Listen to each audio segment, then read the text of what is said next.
Ассалаумағалейкум ардақты ағайын. Түрмесіз далада қорасыз қой баққан ұлттың ұрпақтары үшін тақырып таңсық болған шығар сірә. Бірақ біз айтатын ақпараттар ағайынның жағасын ұстатпай қоймайтыны анық. Қостанай облысындағы УК 39 түзету мекемесінде сотталғандарға ай сайын 181 мың теңге бөлінеді. Бұл бүгін біз айтатын тақырыпқа тұздық болған ақпарат еді. Қара бүркіт аталып кеткен абақты жайлы сіз білмеген шындықты Бағдар тілшілері айтады, біз бағдарламамызды бастаймыз.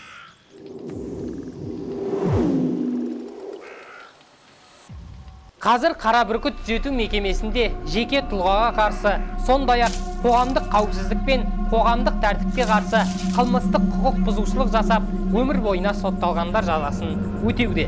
Аяушылық деген сезімнен садаға кеткірлердің әр күніне 181 мың теңге жұмсалады.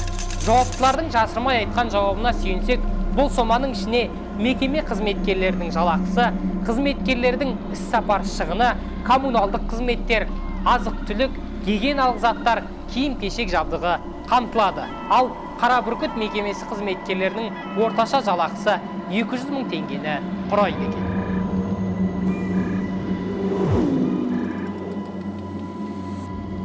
Мекемеде жалпы 274 адам жазасын өтеп жатыр. Оның 180-і өмір бойына сотталған. Оның әрқайсының ай сайынғы күтіміне 181 мың теңге бюджет қаржысы жұмсалса, барлық жазасын өтеушілерге айына 32 миллион 580 мың теңге бөлінеді. Бірақ бұл сандар қисынға келмейтін секілді. Мәселен, мына бір ақпаратты қараңызшы. Осыдан 2 жыл бұрынғы ақпаратқа сәйкес түзету мекемесінде 386 қылмыскер бар делінген. Демек, 2 жылда қара бүркіттегі қылмыскерлердің саны 112 адамға азайған. Ол түрмеде өмір бойы сотталған қаскөйлер тоғытылатынын ескерсек, аталған уақыт аралығында қылмыскерлердің саны 100 адамға азайып кетуі мүмкін бе? Әрине, көкейге күмән келтіреді. Сеніңкіремей сөйлеуге тағы бір себеп, қара бүркіт колониясында 20 жылда 14 адам қайтыс болған деген ақпарат айтылды. Солай-ақ болсын делік. Ал ай сайынғы жұмсалатын қаржы 32 миллион дегенге кім сенеді? Түзету мекемесіндегі 274 адамды 181 мың теңгеге көбейтсе 49 миллион 994 мың теңге шығатын мектептегі балады есептеп алады ғой. Ал билік сонда кімді алдап жүр? Әрі қарай көріңіздер.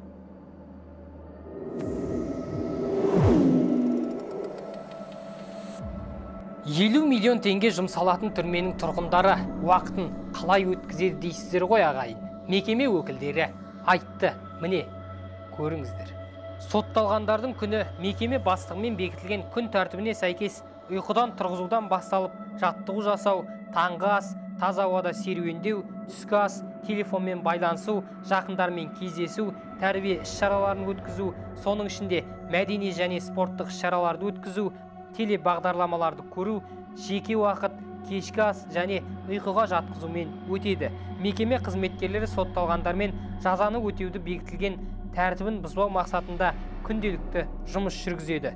Одан бөлек сотталғандардың психоэмоционалдық жағдайын жақсарту мақсатында жеке және топтық түрде психокоррекциялық және психопрофилактикалық жұмыстар жүргізіледі.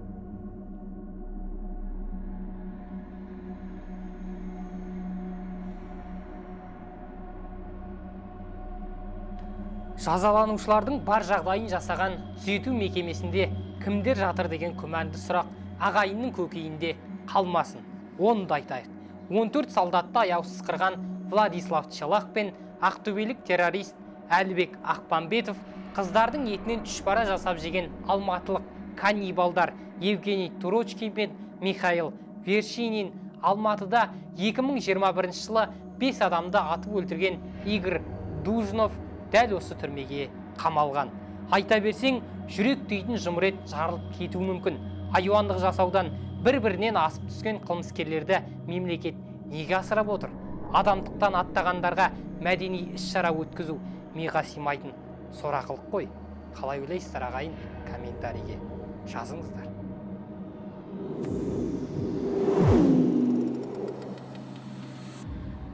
Азаттықтағы біз бен сіздің жағдайымыздан абақтыдағы әумесерлердің тұрмысы тәуірме деп қаласың кейде.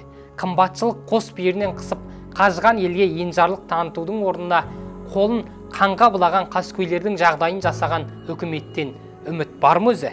Мәселен, ойлап қараңызшы, жаңа туған сәбиге берілетін айлық жәрдемақы 120 мың теңге. Ал түрмедегі қаскөйдің жағдайын жақсарту үшін бөлінетін қаржы 180 мың теңге.